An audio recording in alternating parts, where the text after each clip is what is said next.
Hello, my name is Nikhil Hunshikatti, Fractional CMO with 20 plus years of experience leading full funnel marketing operations and growth across multiple industry verticals spanning news and publishing, retail, technology, and healthcare. Joining me today are Brad Martyn, founder of FocusCFO, and David Jones, Fractional Chief Revenue Officer and Sales Executive. I'll let Brad and Dave do a quick 15-second update on themselves, and then we can get started. Great. Thank you. Brad Martyn. I'm excited to be here. I'm the founder of FocusCFO. We're a fractional CFO group, 250 associates in 18 states and serving small, medium-sized businesses. And I'm David Jones. Glad to be here also. I'm a fractional executive with Sales Acceleration, and we have 230 executives across North America helping small to medium-sized businesses grow their business. This is a great example of three really crucial operations and organizations coming together with yorCMO represented, FocusCFO represented, and Sales Acceleration represented. So super excited about this. Thank you both for taking the time. Today's topic, I would say, revolves around growth, and specifically, how do organizations travel the journey from $10 million in annual revenue to about $25 million? And the importance of alignment between sales, finance, and marketing to drive that effort. To start us off, let me ask everyone a quick question. In one sentence, if you can start, I can start with you, Brad. What is the biggest mistake from a revenue standpoint you see companies make in that revenue range of $10 to $25 million? What, according to you, is that biggest mistake? I think the biggest mistake that companies make is they try to scale revenue, or they put steps in place to scale revenue, but they don't really understand the underlying economics around margin and cash flow and long-term value of the customer. David? Yeah, to me, that's what I call a plateau in a business. Every business goes through a plateau at $1 million, $5 million, $10 million, and they just don't understand how to get to that next level. And so, like Brad said, as people try to put things in place to grow, it's probably not appropriate for a $10 to $15 million business, what they're putting in place.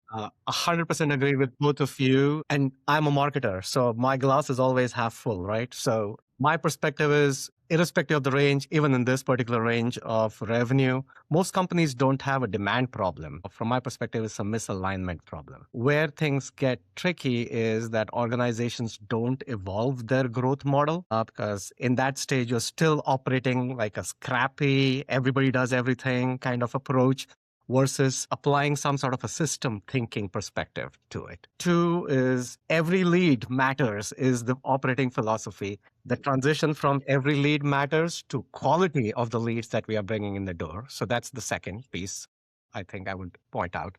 And the third, which I believe is probably the most important thing, is instead of focusing on activity, we need to start focusing on outcome that are aligned, measurable outcomes and KPIs that all three of this groups that are represented here are aligned around. So that's kind of what I would submit. All right, let's get this show on the road. Thank you for that perspective and great kickoff. Let's kind of think about a scenario, right? A company hits $12 to $15 million in revenue. Sales is busy, marketing is generating leads, revenue is growing, but margins are tightening.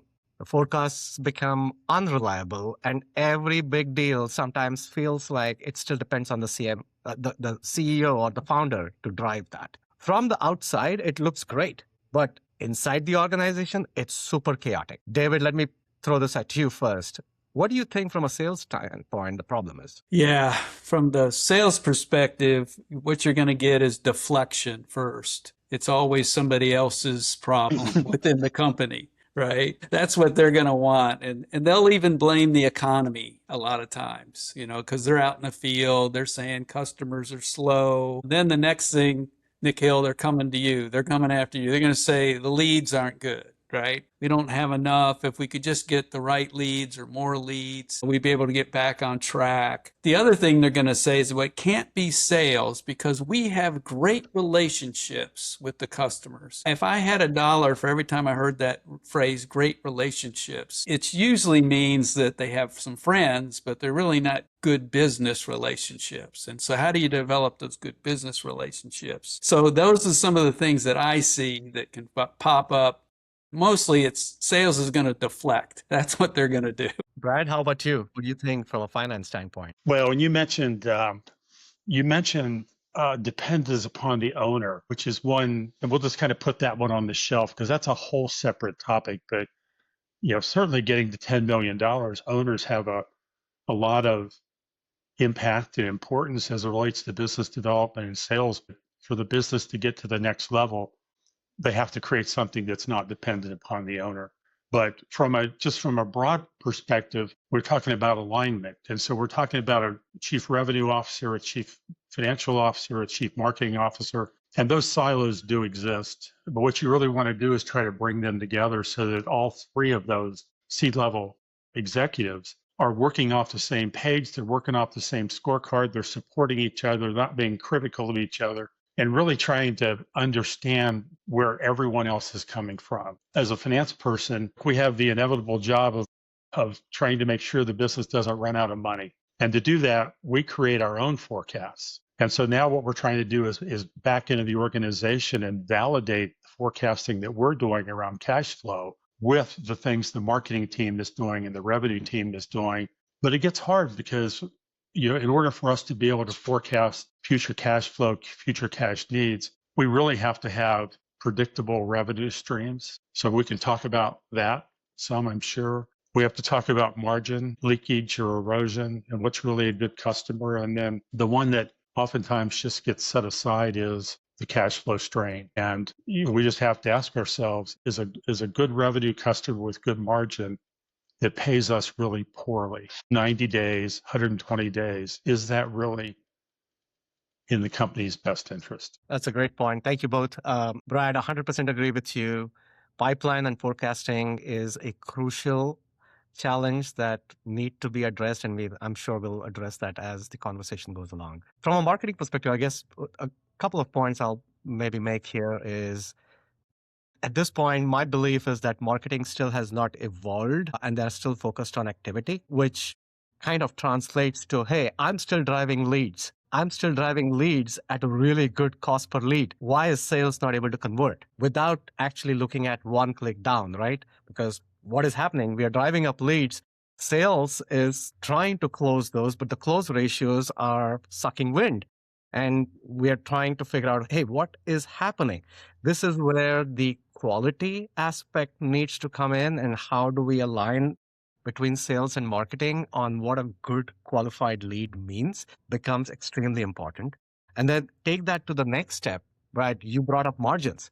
I mean, this is where profitability starts kicking in, and a real good view and insight into how we are driving profitable leads becomes all the more critical. So my submit to this group is, it's probably not a performance issue. It becomes more of a definition issue, which leads to my next question to both of you is, how do we three different parts of the organization come to an alignment on what and how would we align on what the right measures are for helping organizations in this stage to drive profitable growth? Brad, let me throw this to you first. Well, you mentioned cost per lead. So marketing is going to look at cost per lead and what does it cost? What are we spending on a macro basis? How do you get that to a micro analysis on cost per lead? And how do you minimize costs and maximize value? Salespeople are looking at bookings, and a salesperson's got their quota. So, how are we performing against quotas? I think finance a lot of times will look at,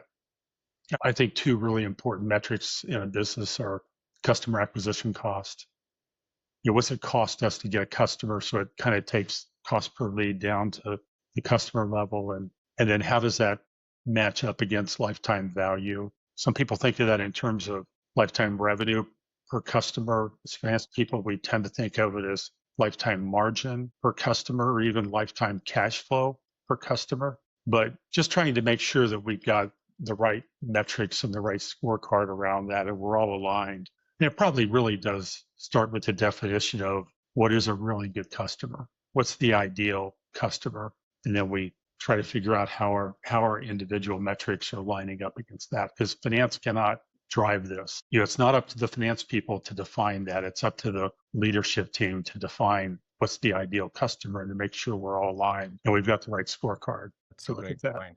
David, Thoughts? Yeah, you asked about us coming together to make decisions going forward. And I agree with Brad. We need to get this leadership team together. So the three of us, and then somebody from operations, then the owner of the company or the president. If you have a core group like that, I would get together on a full day planning session right off the bat. You know, just like Brad said, we've got to develop those scorecards. We've got to put together the strategy that makes sense. And we've used the word alignment. I love that word. All of the departments have to be aligned, going in the same direction. It's not about one department doing well while the others suffer. And how can we work together as a team to make sure the company as a whole hits its overall objectives? And so once you have that, then I like to see regular meetings throughout the year, either quarterly or, maybe even every month if it has to be done to get that aligned. Great points, both of you. Thank you, Brad. 100%. I think one of the points you made was ideal customer profile. And obviously, David, that probably resonated very well with you as Yeah. well. It's kind of the foundation of how we go about building marketing programs. And I think that's where marketing can come in and work really closely with sales to identify that ICP or ideal customer profile. And truly, we're sitting on so much data about who our customers are till that point.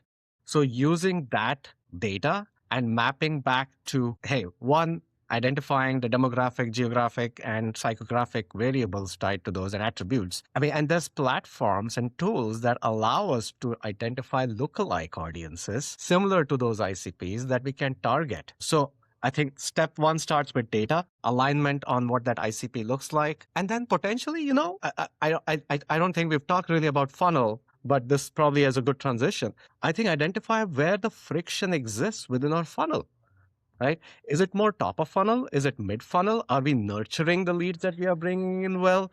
Are we closing them at the rates that we should be? What are our benchmarks? Those are all data points that should help inform decision making at this stage. So I'm going to divert this conversation now to funnel and potentially forecasting, because Brad, you referenced forecasting challenges at this stage as well. So David, how do you think about a funnel from a sales leadership standpoint? And how do you kind of correlate that to activities that you would partner with your marketing partner? And again, same thing on the finance side. How do you use that from a forecasting perspective to provide finance with potentially a predictable revenue stream? Yeah, that's so important. Hopefully, a company this size is using a really good CRM system so that we can have our sales pipeline right in the CRM system, and it makes it easier to track. Hopefully, we've put together the metrics that we've mentioned around each stage of the funnel, the number of leads that we need. We should have, like you said, the data now to know that for every 100 leads, we can close so many accounts. Right? As long as they're all in that ideal customer profile, we ought to have some similarities that we can manage throughout that funnel. Then you kind of know your competition, hopefully, and you know the rivalry that's going to happen within that market segment so that you can predict how many of them you'll win. Many people forget about that you're in competition, you've got to compete. And so how are you going to be different enough so that you can get a certain percentage of those to close without having to give up price, right? That's the underlying factor of this, is that we want to make profit at the end of the day. So how can we drive our funnel to make profit, not just revenue? I think that's so important. That was one of the things Brad touched on right at the beginning. Great point. Brad, thoughts? Yeah, David, great points, David. I think looking in at one of the challenges that we all see in organizations that are in this $10 to $25 million range is there are a lot of really good people that are running sales or running what I'll call finance. It tends to be more accounting, and they don't have the of individuals to really understand how to look at the funnel from the top of the funnel to the bottom, and how do things progress. And I think too often that's where you get silos, because I'll speak from the finance chair. A lot of times when we go into organizations as a fractional CFO, we see a really good controller that's very historical accounting oriented, and they don't take the time or have the experience to understand what David's talking about. They don't understand the funnel. They don't understand how it all comes together. I think where this really works from the finance chair is just being very emphatic about wanting to understand where everybody's coming from and how everybody looks at their portion of the funnel, whether that's marketing, which is focusing on cost per lead or return on ad spend or whatever metrics you're looking at, and how that then converts into opportunities and leads and opportunities and down through revenue, what the conversion rates are. Too often when finance people do projections, again, we're trying to project revenue per month going out 12 to 18 months. They simply throw a number in there and call it revenue. It's going to be $1 million a month. But the reality is you can't control revenue. You can control the activities that generate revenue. So what are our number of leads? What's our conversion rate? How many sales calls are we going to make? What's our conversion rate? And really understanding that all the way down through the process. And I think that allows from the finance chair, that understanding us to get better at what we're doing, to understand the funnel. And probably most importantly, to be able to support, because our job is to support. How do we support the revenue officer? How do we support the marketing officer? How do we support the sales team? By taking their data and giving them meaningful data back that helps them understand how it fits into the big picture and how the company's performing as a whole. Great points. Thank you, Brad. David, you talked about leads, and Brad, you talked about ROAS, which are absolutely critical metrics. I'm going to add yet another one in the mix, and I'll start with an example. With a client I recently worked with, we were driving hundreds of leads a day. And then what was happening was sales pipeline was getting choked because sales couldn't meet the SLAs required to, one, get in touch, establish touch points, and start kind of giving us feedback from a marketing perspective on the quality of the leads. Eventually, we figured out, again, this is a trial and error basis, right? So we figured out that only 20% of those leads were what we would call qualified. And again, definition of qualified is something that we probably want to talk about in detail right after this.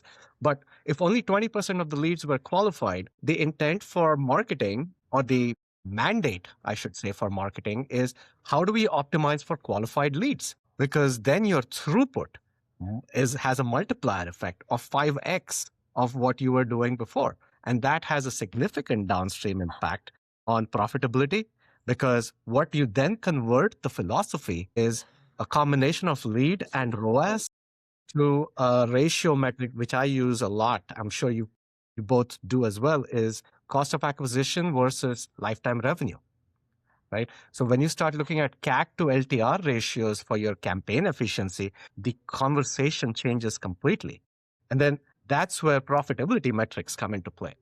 Whether it's a 5-to-1 or a 7-to-1, depending on the cost of goods sold, you start defining what your right ratios are, and hence starts marketing down a path of how do I efficiently optimize my paid efforts to drive towards that ratio that has been established as a KPI benchmark for the organization, I think. And it absolutely becomes mission critical for us three to be joined at the hip to make those decisions about what those KPIs are. So thank you both for bringing those points up. And I think it was good that we were able to connect the dots on that front. David, I'm going to kind of start with you on this one. We talked about, I referenced qualified leads. How does sales, what is the process? How do we identify what a qualified lead actually means? How do marketing and sales collaborate on that?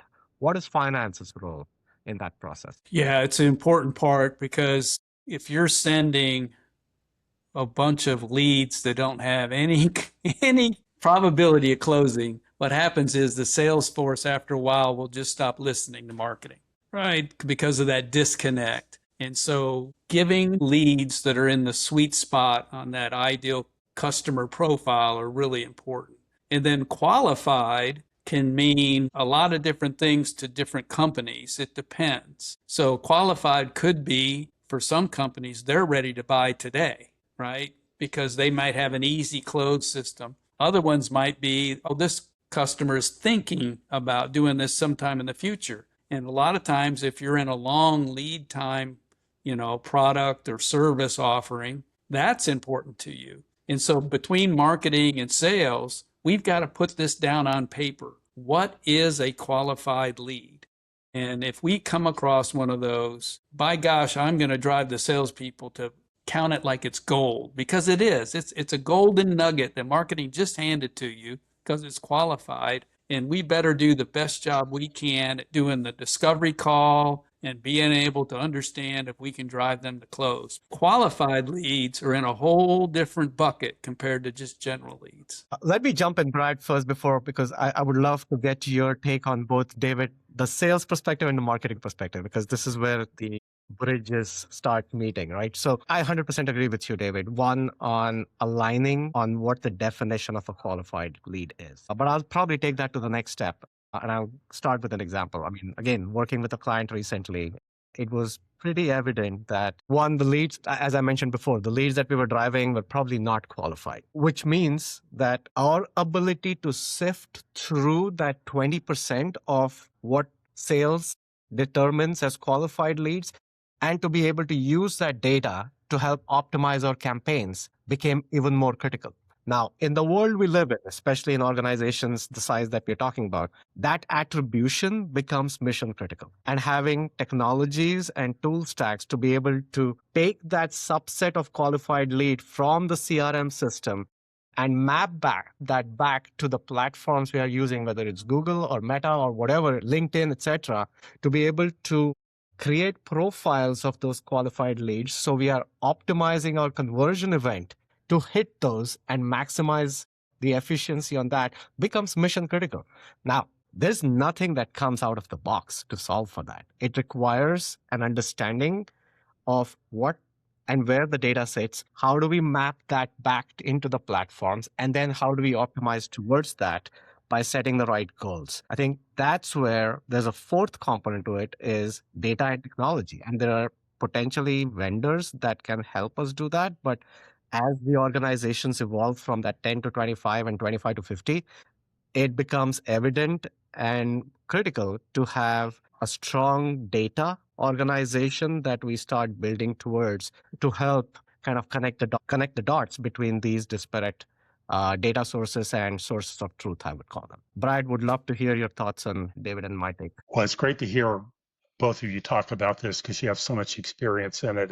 You know, from the finance chair, one of the questions I would ask is, what is the cost of qualifying? So if I get 100 leads and only 20 of them are qualified, what was the effort that it took to figure that out? And, you know, in the old days, people would have to meet with individuals or, you know, on the phone or something. But now there are tools and techniques that great marketing people use to be able to kind of use technology to do that. But the idea of getting the qualified lead is something that, like if we're spending, you know, thousands of dollars a month and we're only getting 10% of our leads are qualified, from the finance chair, you would just ask yourself, are we spending the marketing dollars in the right place? Or can we reposition them someplace else? It does feel like that there should be a kind of a target for what percentage of the leads are actually qualified to know whether the marketing spend we're spending it in the right place. And whether it should be 10% or 20% or 30 or 40, whatever that number is, I think that's something that evolves over time. And it's a combination. This is where you get into alignment. It's a combination of the salespeople not being critical and saying, you're sending me a bunch of junk leads. And the marketing people not saying, well, your people can't close the leads because we're generating them. If we get aligned, and David and Kelly, we've all talked about the ideal customer profile. And you know, one of my favorite business development lines is, what's the most important thing when you open a restaurant? And it's hungry people with money. Okay, so if we can target our marketing spend towards the people that we know are buyers that are actually in a position to actually engage in our services, now we start to get much higher conversion rates because our marketing is very targeted towards the individuals and the groups that we would actually like to do business with and we feel would benefit from our products or services. Perfect. You brought it to a perfect close. Thank you. Thank you, Brian. Well, I know we've touched on multiple topics so far. I mean, ICP is mission critical. Qualifying that lead and making sure that we're optimizing towards that is mission critical. We've talked about having a more robust pipeline management and forecasting process.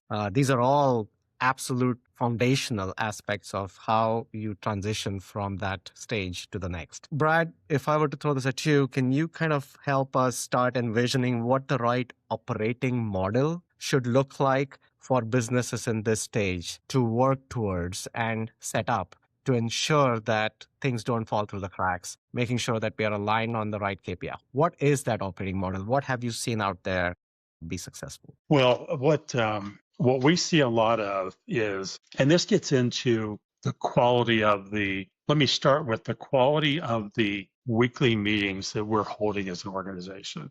And if we're having a weekly meeting where that there is a meaningful scorecard, and part of that meeting is to run through the key metrics on the scorecard. And then if we see distortions or anomalies on that scorecard, we then take the time during the meeting, not after the meeting, not by email, not by running from department to department. But if we've got the right department leaders in that meeting and we take the time to talk about that, and again, our objective when we collaborate, where we've got marketing and operations and sales and finance, is whoever's metric is off.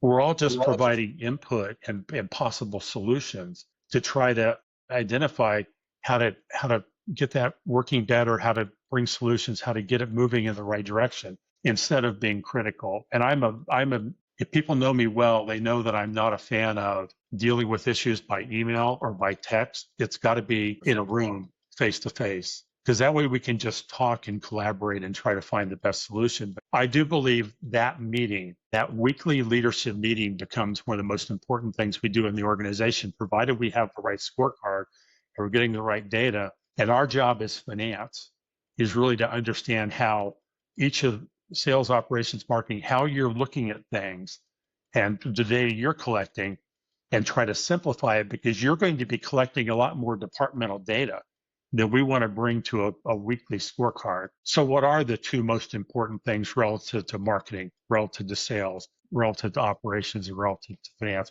We focus on those 8 to 12 metrics in the meeting. I love that you said 8 to 12, and I think that's the right number. So thank you for raising that on the radar.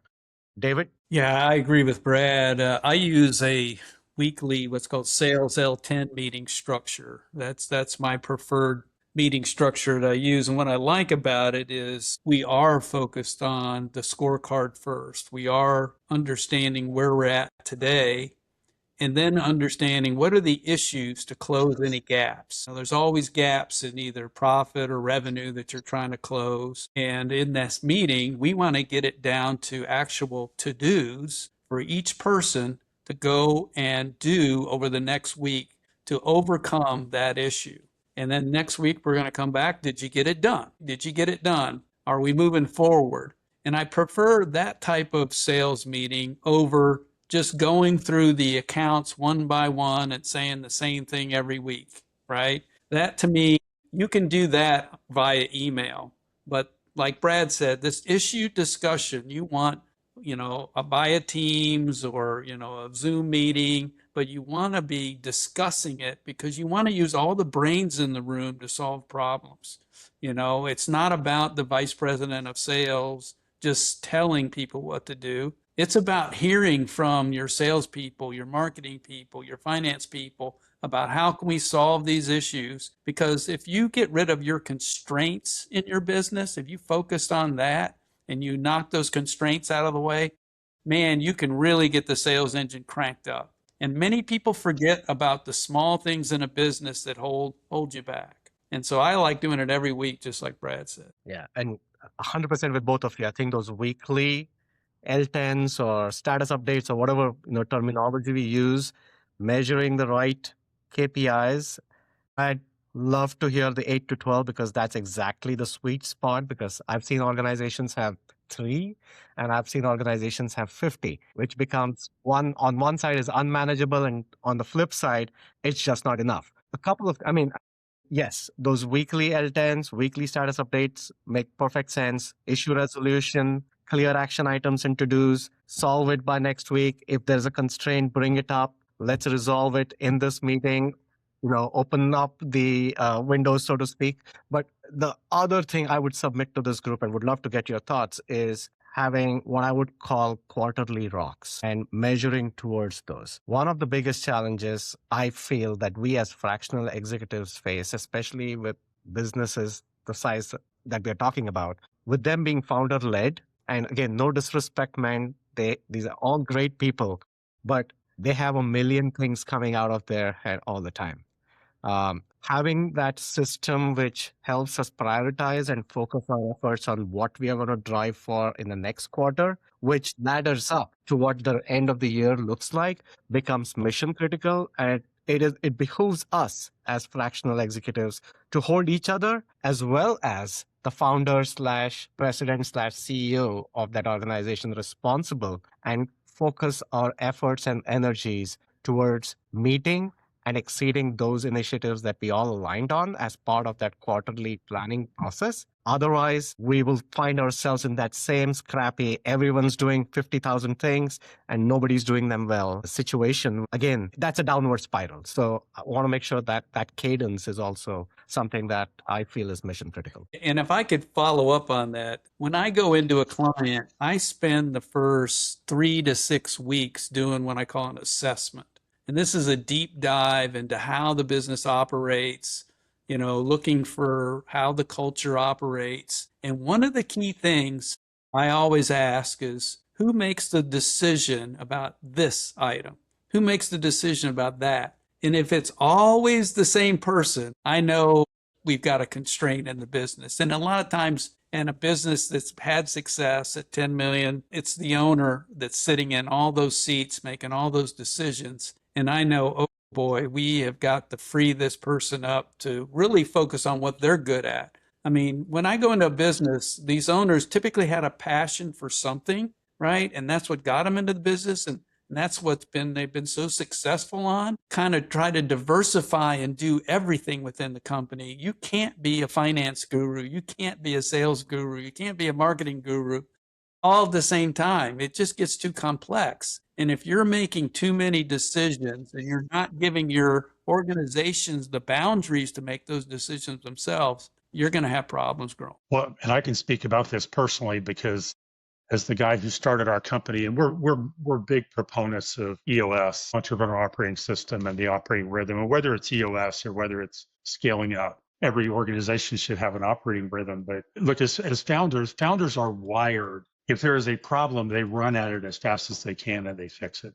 And so, one of the things when we're talking about weekly meetings as well, one of the things that's really important is the founder is generally not the right person to run that meeting, because when issues come up in the meeting, the founder's natural reaction is to tell people what to do instead of to invite the conversation and facilitate the discussion around the table. The individuals that run these meetings, whether it's the L10 meeting at the corporate level or whether it's an L10 like David mentioned at the sales level, they have to know how to run the meeting, because what you want is you want the discussion and you want everybody to weigh in. And so they're really wearing two hats. And to do that, they really have to understand how the various departments kind of work together and collaborate. But, look, I talk about EOS a lot. The beauty of EOS is their model with the visionary integrator really puts the founder in a place where they can provide ideas and they provide insights and they help with some of the big things. But it creates an organizational structure where it is not dependent upon the founder. And when you try to grow from 0 to 10 million, as a founder, you can do that by brute strength. So the reason you succeed is usually because of the founder.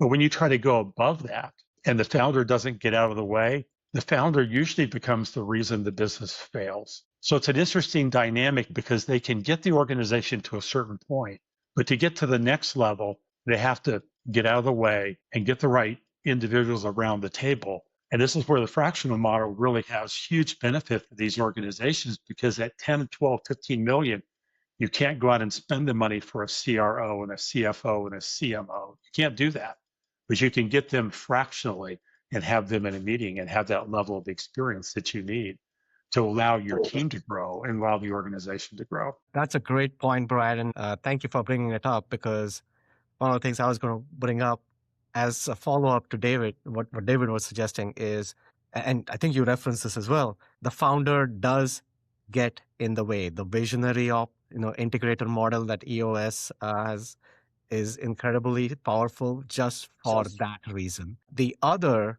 I guess, underlying opportunity that it also presents is growth and up-leveling of the middle management layer within these organizations.